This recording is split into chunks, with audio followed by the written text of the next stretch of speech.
बच्चों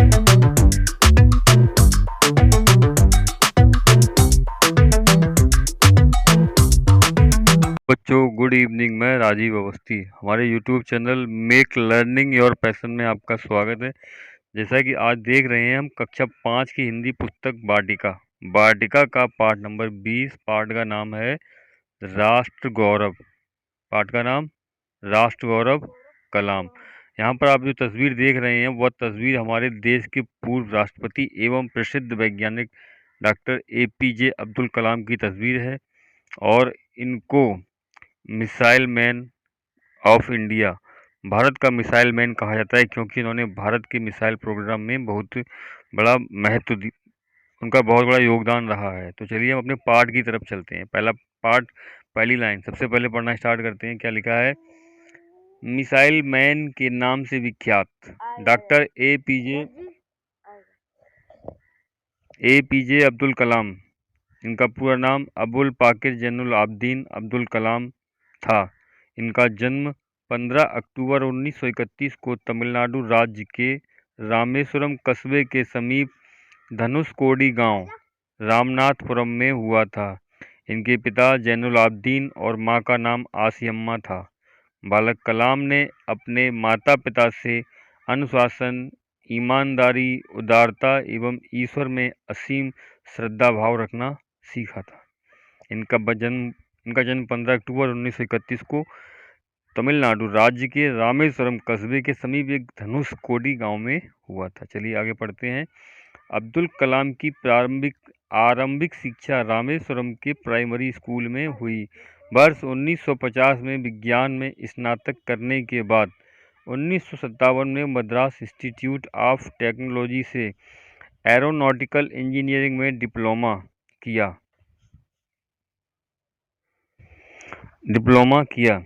वर्ष 1958 में अपने वैज्ञानिक कैरियर के आरंभ में ही अब्दुल कलाम ने भारतीय फौज के लिए एक छोटा सा हेलीकॉप्टर डिजाइन किया। 1962 में अब्दुल कलाम रक्षा अनुसंधान को छोड़ भारत के अंतरिक्ष अनुसंधान में कार्य करने लगे।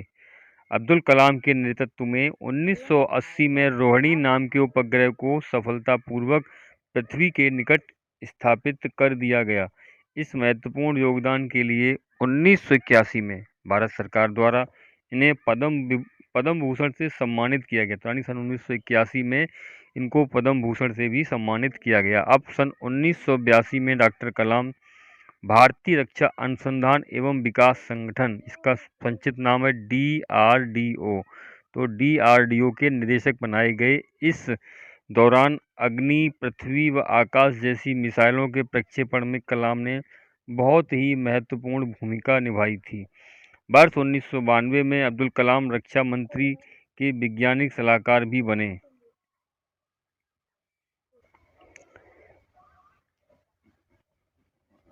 अभूतपूर्व योगदान के लिए 1997 में अब्दुल कलाम को विज्ञान एवं भारतीय रक्षा के क्षेत्र में अभूतपूर्व योगदान के लिए भारत के सबसे बड़े सम्मान भारत रत्न से सम्मानित किया गया।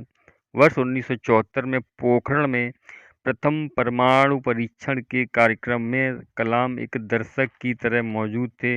वहीं पर 2 मई 1998 में द्वितीय परमाणु शक्ति परीक्षण का ऐतिहासिक कार्यक्रम उनकी देखरेख में संपन्न हुआ। वहीं से जय जवान जय किसान के साथ साथ जय विज्ञान का भी नारा लगाया जाने लगा। जय जवान जय किसान और जय विज्ञान का नारा बुलंद हुआ। इस कार्यक्रम की सफलता ने डॉक्टर कलाम को देश का सबसे बड़ा परमाणु वैज्ञानिक बना दिया। इसके बाद देश विदेश के कई विश्वविद्यालयों ने इन्हें डॉक्टरेट की उपाधि से विभूषित किया। डॉक्टर APJ कलाम ने 25 जुलाई 2002 को भारत के 11वें राष्ट्रपति के रूप में इस सर्वोच्च पद की शपथ ली। यानी कि 25 जुलाई 2002 को वो भारत के 11वें राष्ट्रपति बने। राष्ट्रपति के रूप में वर्ष 2002 से 2007 तक का इनका कार्यकाल देश के लिए बड़ा ही गौरवशाली रहा। 27 जुलाई 2015 को मेघालय के शिलांग में एक कार्यक्रम के दौरान व्याख्यान देते समय अचानक इनकी तबीयत खराब हो गई और 84 वर्ष की आयु में इन्होंने दुनिया को अलविदा कह दिया, यानी 27 जुलाई 2015 को इनकी मृत्यु हो गई। अब आगे पढ़िए। मिसाइल मैन कहे जाने वाले अब्दुल कलाम ने अपने शोध से देश को कई शक्तिशाली मिसाइलें दी। डॉक्टर कलाम देश को वर्ष 2020 तक परम शक्तिशाली एवं आत्मनिर्भर बनाना चाहते थे। डॉक्टर कलाम राष्ट्रपति पद पर आसीन होते हुए भी बच्चों की जिज्ञासाओं का तुरंत उत्तर देने के लिए तत्पर रहते थे। यहाँ बच्चों के द्वारा कुछ सवाल और डॉक्टर अब्दुल कलाम के द्वारा उत्तर दिए जा रहे हैं। तो हम देखते हैं प्रश्नकर्ता। बच्चे का परिचय भी यहाँ पर दिया गया है आपको। प्रश्नकर्ता में यहाँ पहला प्रश्न है, आर अरविंद, कक्षा 3, Saint Joseph Saint Maids school, Chennai. क्या हमें आप अपने बचपन की कोई यादगार घटना सुना सकते हैं? हाँ, मेरे कक्षा 5 के शिक्षक श्री शिव सुब्रमण्यम अय्यर को एक बात मुझे याद है। एक दिन कक्षा में वे हमें यह बता रहे थे कि यदि कोई पक्षी कैसे उड़ता है। उन्होंने हमें रामेश्वरम के समुद्र तट पर ले जाकर उड़ते हुए पक्षी दिखाकर इसका जीवंत उदाहरण भी दिया। वह ऐसी यादगार घटना थी जो मेरे मन मस्तिष्क में हमेशा के लिए बैठ गई। इसी से मुझे आगे विज्ञान पढ़ने की प्रेरणा मिली। अगला प्रश्न। देखिए, प्रश्नकर्ता सरयू मकर, कक्षा 5, वाल्मीकि नगर हिंदी माध्यमिक शाला, नागपुर। बचपन में प्रश्न था, बचपन में हमें किस भाषा को प्रमुखता देनी चाहिए? तो इसका उत्तर देखिए क्या है। मैं स्वयं माध्यमिक शिक्षा तक की पढ़ाई अपनी मातृभाषा के माध्यम से पूरी की है। कॉलेज और उससे आगे की शिक्षा अंग्रेजी माध्यम की संस्थाओं में हुई।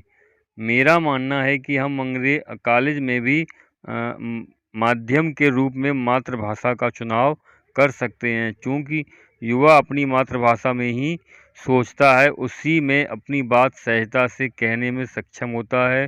इस पर इसमें कोई दो राय नहीं है कि वैश्विक स्तर पर संपर्क के लिए हमें अंग्रेजी जैसी एक संपर्क भाषा की भी नितांत आवश्यकता है। अगला प्रश्न है, अर्श पटेल, कक्षा 5, चंदूलाल विद्या मंदिर, मुंबई। यदि हम आपकी तरह बनना चाहें तो हमें क्या करना चाहिए? बहुत ही सुंदर प्रश्न पूछा था बच्चे ने। यदि हम आपकी तरह बनना चाहें तो हमें क्या करना चाहिए? अब हम उनके उत्तर को देखते हैं। क्या है उनका उत्तर? जब आप युवा अवस्था में कदम रखें, तभी आपको जीवन में लक्ष्य निर्धारित कर लेना होगा।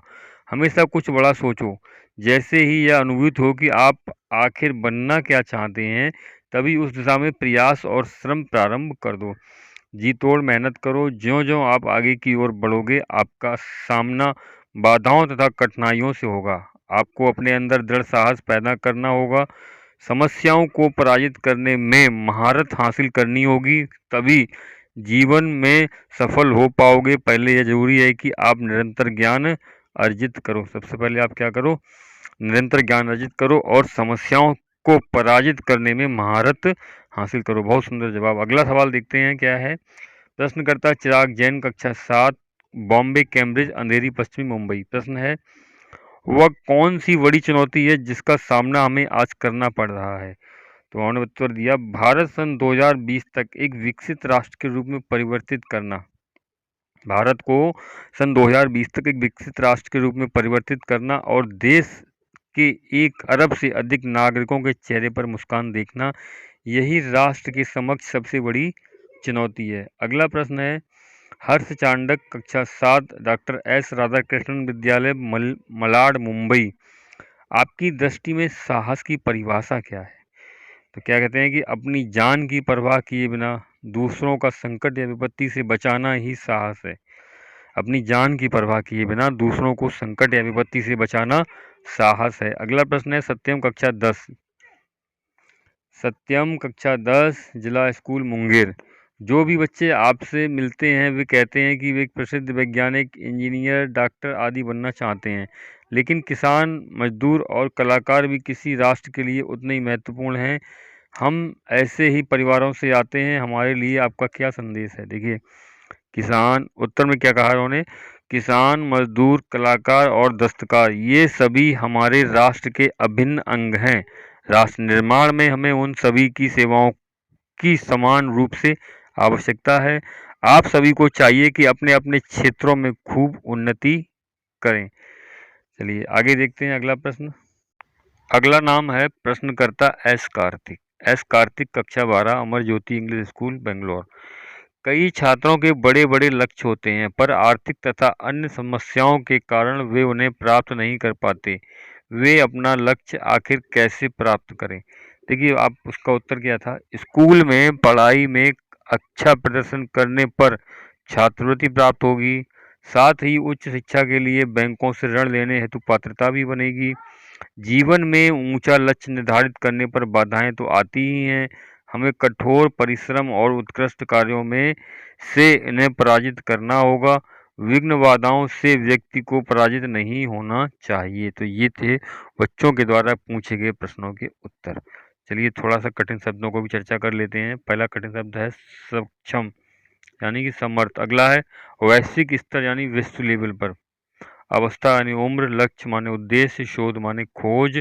पराजित करना, हराना। महारत, कुशलता, निरंतर, लगातार, अर्जित, हासिल। आपदा का मतलब विपत्ति। ये थे प्रश्न उत्तर। अगला प्रश्न है, पहला प्रश्न क्या है? डॉक्टर एपीजे अब्दुल कलाम का जन्म कब और कहाँ हुआ था? देखिए, अब्दुल कलाम का जन्म 15 अक्टूबर 1931 को कहाँ हुआ था? तमिलनाडु में। इतना ही आप बता सकते हैं, 15 अक्टूबर 1931 में कहाँ हुआ था? तमिलनाडु में। डॉक्टर कलाम ने किन किन पदों पर कार्य किया? देखिए, डॉक्टर कलाम ने वैज्ञानिक तो थे ही, और डीआरडीओ के निदेशक, वैज्ञानिक, डायरेक्टर और राष्ट्रपति, उन्होंने कई पदों पर कार्य किया। जय विज्ञान का नारा कब बुलंद हुआ? जब भारत परमाणु परीक्षण करने में सक्षम हुआ, तब जय जवान जय किसान के साथ साथ जय विज्ञान का भी नारा बुलंद हुआ। राष्ट्र के समक्ष सबसे बड़ी, देखिए पहला प्रश्न है, कलाम की तरह बनने के लिए हमें क्या करना चाहिए? तो उन्होंने बताया बड़ा बनने के लिए सोच भी बड़ी रखनी चाहिए। उनका ही उत्तर था, राष्ट्र के समक्ष सबसे बड़ी चुनौती क्या है? तो राष्ट्र के समक्ष सबसे बड़ी चुनौती 2020 तक भारत को विकसित बनाना और 1 अरब भारतवासियों के चेहरे पर मुस्कान लाना।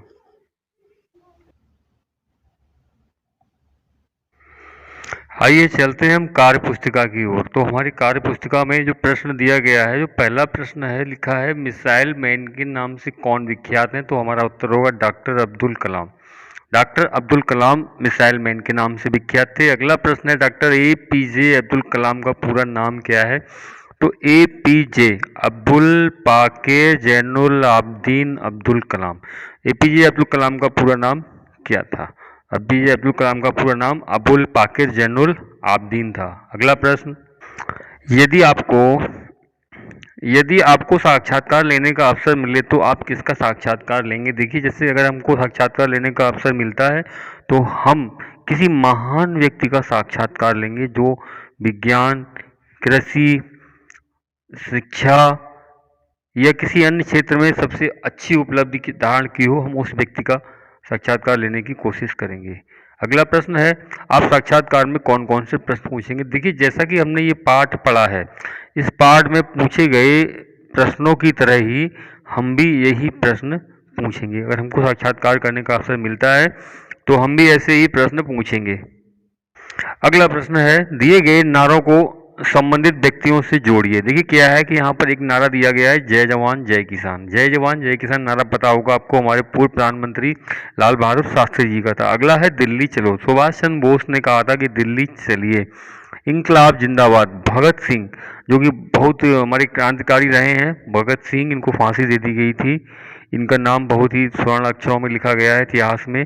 तो अगला प्रश्न है, करो या मरो। करो या मरो का नारा था महात्मा गांधी जी का। डू एंड डाई, जब भारत छोड़ो आंदोलन स्टार्ट किया था 1942 में, तब उन्होंने कहा था करो या मरो। अगला प्रश्न है, आराम हराम है। देखिए, पंडित जवाहरलाल नेहरू जी का ये प्रसिद्ध नारा था, आराम हराम है। अगला प्रश्न, अगला है, आप बड़े होकर क्या बनना चाहते हैं? यदि आप अपने लक्ष्य को प्राप्त करने के लिए क्या करें? देखिए, हम बड़े होकर के हम सब विभिन्न बच्चों के विभिन्न आंसर होंगे, कोई वैज्ञानिक, कोई डॉक्टर, कोई इंजीनियर, लेकिन जो भी आप बनना चाहें तो आपके लिए बस लक्ष्य को प्राप्त करने के लिए आप क्या करेंगे, तो अपने लक्ष्य को प्राप्त करने के लिए हम कठिन परिश्रम करेंगे। ये तो सभी को करना ही होगा, चाहे आप वैज्ञानिक बने, चाहे इंजीनियर बने, चाहे राजनीतिज्ञ बने, चाहे आप डॉक्टर बने, कुछ भी बने, लेकिन आपको कठिन परिश्रम तो करना ही पड़ेगा।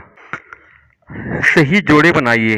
देखिए यहाँ पर व्यक्तियों के उपनाम दिए गए हैं, जैसा कि पहला नाम है भारत कोकिला। भारत कोकिला किसको कहा जाता है? सरोजिनी नायडू को, जो भारत की प्रथम राज्यपाल भी, उत्तर प्रदेश की प्रथम राज्यपाल, महिला राज्यपाल भी रही हैं और प्रथम राज्यपाल भी हैं। उनका नाम था सरोजिनी नायडू, उनको हम भारत कोकिला के नाम से भी जानते हैं। अगला प्रश्न है भारत के राष्ट्रपिता। बच्चा बच्चा इस बात को जानता होगा, हमारे जो भारत के राष्ट्रपिता हैं महात्मा गांधी हैं, नोटों पर भी उनकी ही फोटो आती है। अगला है महात्मा गांधी के राजनैतिक गुरु को क्या नाम था? महात्मा गांधी गोपाल कृष्ण गोखले को अपना राजनैतिक गुरु मानते थे। अगला है भारत के प्रथम प्रधानमंत्री पंडित जवाहरलाल नेहरू जी। पंडित जवाहरलाल नेहरू को भारत के प्रथम प्रधानमंत्री थे। अगला है भारत के मिसाइल मैन। देखिए भारत के मिसाइल मैन, जैसा कि आपने अभी पाठ में पढ़ा है, भारत गौरव या Bharat missile man doctor Abdul Kalam, जिनका पूरा नाम था APJ अब्दुल कलाम, अबुल पाकिर जनरल आब्दीन अब्दुल कलाम। अगला नीचे क्या है कि डॉक्टर कलाम के जीवन, डॉक्टर कलाम ने विज्ञान के क्षेत्र में किन किन वर्षों में क्या क्या उपलब्धियां प्राप्त की, पाठ के आधार पर लिखिए। देखिए जैसा कि हमने पाठ पढ़ा था उसमें आपकी प्रमुख सन थी 1980। देखिए 1980 में क्या हुआ, डॉक्टर रोहिणी उपग्रह को पृथ्वी की कक्षा में स्थापित किया गया। अगला था 1981। 1981 में उनको प्रथम पद्म भूषण पुरस्कार दिया गया था। अगला है 1982। 1982 में ये DRDO भारतीय रक्षा अनुसंधान एवं विकास संगठन के निदेशक बनाए गए थे। अगला है 1992। 1992 में यह रक्षा मंत्री के वैज्ञानिक सलाहकार नियुक्त किए गए थे। अगला था 1997। तो ये 1997 में क्या हुआ, 1997 में उनको भारत का सबसे बड़ा पुरस्कार भारत रत्न पुरस्कार से सम्मानित किए गए थे। अगला प्रश्न लास्ट में जो है 1998 में बुद्ध मुस्कुराए, फ्लाइंग स्माइल बुद्धा, यानी कि भारत ने दूसरी बार परमाणु परीक्षण किया, और जो कि इन्हीं के नेतृत्व में हुआ था, द्वितीय परमाणु परीक्षण। तो ये था हमारा वीडियो अच्छा लगे चैनल को लाइक एवं सब्सक्राइब करना मत भूलिए। बहुत बहुत धन्यवाद। और सभी लोग अपने लक्ष्य की ओर दुगने उत्साह के साथ कड़ी परिश्रम करके जुट जाइए और अपने लक्ष्य को प्राप्त कीजिए। यही हमारी भी शुभकामनाएं हैं बच्चों के लिए। बहुत बहुत धन्यवाद।